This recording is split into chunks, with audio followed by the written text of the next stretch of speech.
Hello, my dear student. Welcome to BBN Academy. ପିଲାମାନେ BBN Academy ର ଆଉ ଗୋଟେ ଭିଡ଼ିଓ ତମମାନଙ୍କୁ ସ୍ୱାଗତ। ପିଲାମାନେ ଏହି ଭିଡ଼ିଓରେ ଆମେ ଆଜି ଡିସ୍କସନ୍ କରିବା ତମମାନଙ୍କର ପଞ୍ଚମ ଅଷ୍ଟମ ଶ୍ରେଣୀର ପରୀକ୍ଷା ପାଇଁ ପିଲାମାନେ ନୂଆ ଗାଇଡଲାଇନ୍ ଆସିଛି। ତମମାନେ ଜାଣିଥିବ ଯେ 2020 ମସିହା ତମର ଟାଇମ୍ ଆମର ଏକ୍ଜାମର ଯୋଉ ତମର पैटर्न थिला सेटा चेंज हो जाइछि माने प्रथम आ अष्टम श्रेणी पई तमरो पास फेल भी आसी जाइछि। तो को टॉपिक रु केते आसीबो कोन आसीबो केमिति आसीबो ठीक अछि तमे केमिति एग्जाम देबो क्वेश्चन पत्र पिला माने आउ स्कूल को आगरु आसीबो नाही। स्कूल को जेमिति बोर्ड एग्जाम रो मैट्रिक रो बोर्ड एग्जाम जेमिति आसे सेमिति ही तमरो आसीबो ठीक अछि। तो सेही हिसाब रे तमने पढ़ा पढ़ी करो पिला माने तमने एबेरु ही लागि बस काहेकि जदि एथर फेल हेले ताले तमने निश्चित भाबरे आउ थरे तुमको सप्लीमेंटरी एग्जाम देबा को पड़िबो सेमिति आउ जो माने पास हे पारिबेनी सेमिति आउ पास करा जिवो नाही। तो सेति पई तमरा पंचम आउ अष्टम श्रेणी माननकु मु कहि दउची जे जेउ माने भी तमनकर एई नुआ माने पैटर्न रे परीक्षा देबे से पैटर्न केमिति रहिबो आसंतु कोन आसी अपडेट देखिबा न्यूज देखंतु एटा हला तमरा भुवनेश्वर 22/10 रे आसी चलित वर्ष राज्यर विभिन्न स्कूल रे पंचम अष्टम श्रेणी पढुथवा छात्र छात्री को परीक्षा ढांचा रे विराट परिवर्तन आनचंती राज्य सरकार। तो हम सरकार कोन करचंती ना किछटा परिवर्तन आनचंती कोन आनचंती देखंतु किछि मास तळे प्राथमिक शिक्षा व्यवस्था संशोधन नहीं गणशिक्षा विभाग विज्ञप्ति अनुसार पंचम और दशम श्रेणी परीक्षा रे केही फेल हेले से पुनी थरे परीक्षा देवार सुजोग पाइबे बोली नियम होइथिला ठीक अछि।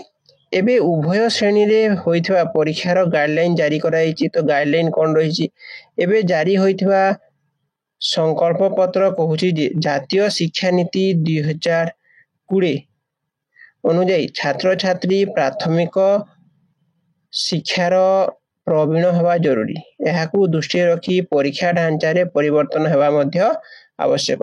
तो मोटामोटी कहया गले जे जो परीक्षा तमने दे दे आसलो सेमिति परीक्षा आ हबनी तमरो एबे जो खाली पास के भी फेल हो नथरे सेटा फेल हेबे। तो केमिति रहिबो देखिबा हमें केमिति तमने परीक्षा देबो कोन देबो ठीक अछि। एथि पई देखो एथि पई जिला शिक्षा और तामिल प्रतिष्ठान कर्मकर्ता माने तालीम दिया जीवो गाइडलाइन केमिति लागू हेले सफल हबो सेथि पई ओडिशा विद्यालय शिक्षा ठीक अछि ओ सेपा जो हमर अछि से सेति के दृष्टि देबे।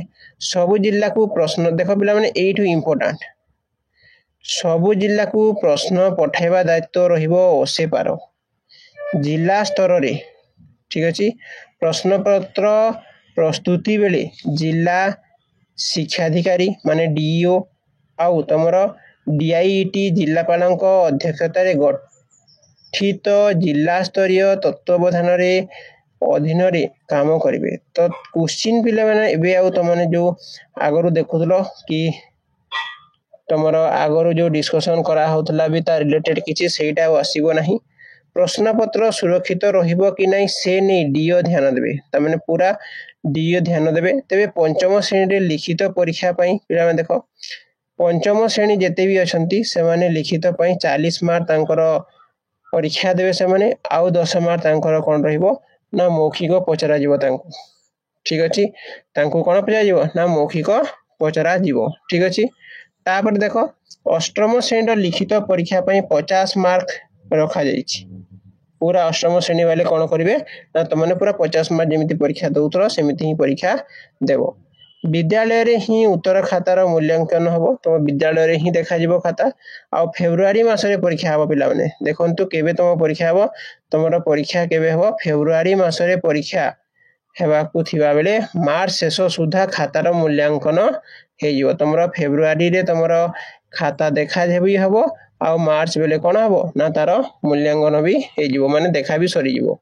तो तमरो आउ सेमिति नाही तमरो फेब्रुआरी रे आसी गला कोन ना परीक्षा तो सेति पई त माने पढी बसो ठीक अछि तमरो परीक्षा हे जिवो फेब्रुआरी रे बे। ठीक अच्छे। तो देखु केमी रही तुम देख यहीटा है तुम 50 मार्क परीक्षा पास न करथिले तुम सप्लीमेंटारी परीक्षा देबे से सप्लीमेंटारी परीक्षा देवाई बाध्य जदि तदारक 3टी स्तरीय कमिटी देखा गाइडलाइन जारी कर शिक्षा विभाग ठीक अच्छे।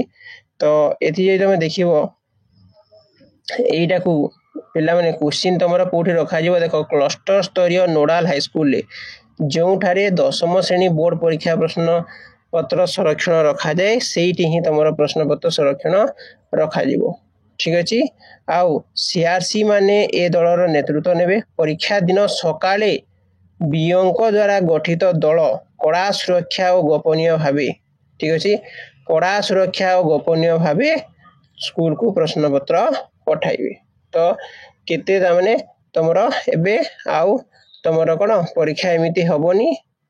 तो ये कौन लगला ना जो आगर जो जमी परीक्षा हो जाता तुम कौन ना बाकी क्लास मान भाया किंतु पंचम अष्टम श्रेणी एवं हार्ड हो तुम जदि पढ़ापढ़ी न कर तुमने आपको पास करवा कष्ट हो तुम देख पंचम श्रेणी पिला मौखिक 50 मार्क रु 10 मार्क तुम पचारे मौखिक 40 मार्क लिखित आउ अष्टम श्रेणी वाले पूरा 50 मार्क देख पे जो तुम आसेसमेंट 1 प्रश्न पत्र रे समिटिव आसेसमेंट 1 पूर्व पढ़ा जाइथिबा पाठ्यक्रम रु 30% आसीबो आ परे पढ़ाई था 70% प्रश्न आसीबो जो हाफ इयरली तुमरो हितला सेथिरु 30% आसीबो पिला माने आ जो तुमरो कोन ना बाकी जहा रही जाइछि सेथिरु 70% तुमरो आसीबो परीक्षा रे 30% सहज आसीबो 40% हाराहारी आसीबो ठीक अच्छे 30% कष्टकर आसीबो ठीक अच्छे। आउ संक्षिप्त मूलक प्रश्न माने 60% तुम शॉर्ट क्वेश्चन रहिबो 60 माने केते मार्क 30 मार्क तुम शॉर्ट क्वेश्चन रहिबो आउ 20 मार्क तुम लॉन्ग क्वेश्चन रहिबो आ तुम 20 मार्क कौन रहिबो ना लॉन्ग क्वेश्चन रहिबो। तो लॉन्ग क्वेश्चन रहिला 20 मार्क तुम लॉन्ग रहिबा आउ तुम शॉर्ट रहिबो केते 30 मार्क शॉर्ट रहिबो ठीक अच्छे। उत्तर खाता देखा जाई पारिबो ठीक अच्छे। फेब्रुआरी रे परीक्षा करा जिवो पिला माने आ मार्च शेष सुधा तुम फल प्रकाश करा जिवो ठीक अच्छे। 30 मार्क रखिले पिला पास करिवे आ जो माने कृतकार्य हेबे नै सेमानकु सप्लीमेंटारी परीक्षा देबाकू पड़िबो ठीक अच्छे। सेमानकु कोन देबा पड़िबो ना सप्लीमेंटारी परीक्षा देबाकू पड़िबो ठीक अच्छे। तो एईटा रहिला तुमनकर अपडेट पिला माने।